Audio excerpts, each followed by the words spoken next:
So, as DJs, do you feel like you're playing it safe or are you taking chances? Now, I did a video yesterday where I talked about the dollar dance and the chicken dance. And there were some pretty strong opinions on the chicken dance. It was tacky, distasteful, childish, cheesy, corny, you name it.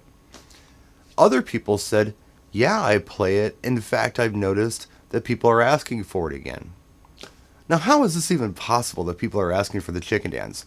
I vividly remember in the 80s playing it and it was okay to do. Sometime in the 90s, it kind of fell out of fashion. It was considered kind of cheesy. You didn't do it anymore. And now all of a sudden you can play it 25 years later. I mean, how is that possible? Yeah, things come back into style. I saw two kids with mullets last week. Two. The mullet. Do you remember the mullet? In the early 80s, it was kind of a cool punk rock, new wave, Duran Duran kind of thing. But by the late 80s, it turned into business in the front, party in the back, mustache, Z28 Camaro. By the mid 90s, it was laughable. And if someone had a mullet, you were ridiculed for having it. But they're back. How is this even possible? K-pop. Those kids are wearing it. So now, young kids, it's very young kids, they're wearing them too. It's kind of a new thing. You know, speaking of the 80s, I was thinking about when I first started doing wedding receptions as a mobile DJ. I had done skating rinks before, and I was big on nightclubs. But the mobile DJ thing was brand new, and we had this very limited selection of music that we were given to bring with us to our events. And it was really cliche, boring stuff. It was old time rock and roll and You Shook Me All Night Long and Twist and Shout, and you get the idea.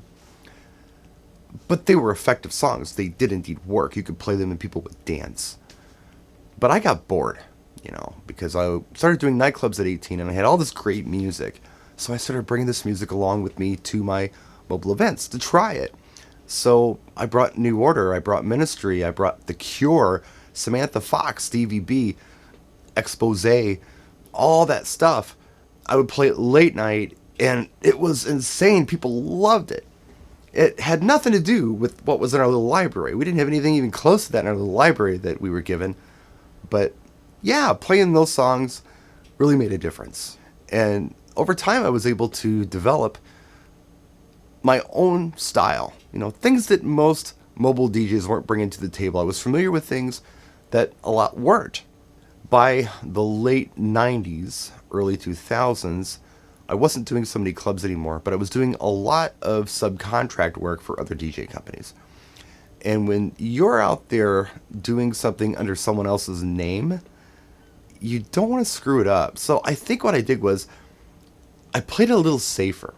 I would revert back to that safe zone. And when I say safe zone, I'm talking about the equivalent of the Mobile Beat Top 200, which is exactly what I was playing in 1989 out of that little limited collection that we got as mobile guys. It was the 1989 version of the Mobile Beat Top 200.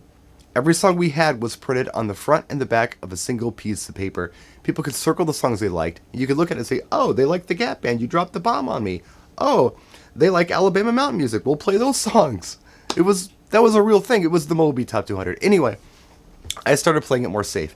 Yeah, I would throw other things into the mix. I would play unique songs. I always have, but I wasn't taking the risk like I used to. It's a gamble when you throw tracks out there that you're not sure are going to work for an audience or not.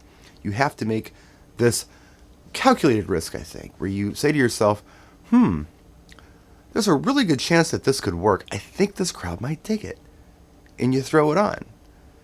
And I will say that the bigger the risk, the greater the reward. On the flip side of things, the bigger the risk, the greater the loss. So you could blow it if you pushed it too far, which is why I started playing it super safe for a while. In fact, I was playing it so safe that I made a CD that I gave out to my friends as a joke. It was called Brian's Brainless Wedding CD. If you played all these songs in the order that I had them on the disc, aside from the first dance and the first hour that you were DJing, you couldn't fail. These were the safest songs in the world and the safest way to play them in the world. And it covered a lot of bases, and it even had activities. It came with an instruction manual. It became that homogenized. Sure, things are not memorable. Sure, things are not unusual. Sure, things do not make you stand out. I can tell you that right now. You've got to be different and unique, and you got to take chances if you want to even kind of think about achieving something more than average. And I've had that epiphany lately where, yeah, when I go out there, we're not going to play it safe anymore. We're going to try things. We're going to take some risks. Not ridiculous risks, mind you. I'm not going to go out there and play something completely inappropriate or something that doesn't stand a very good chance of working.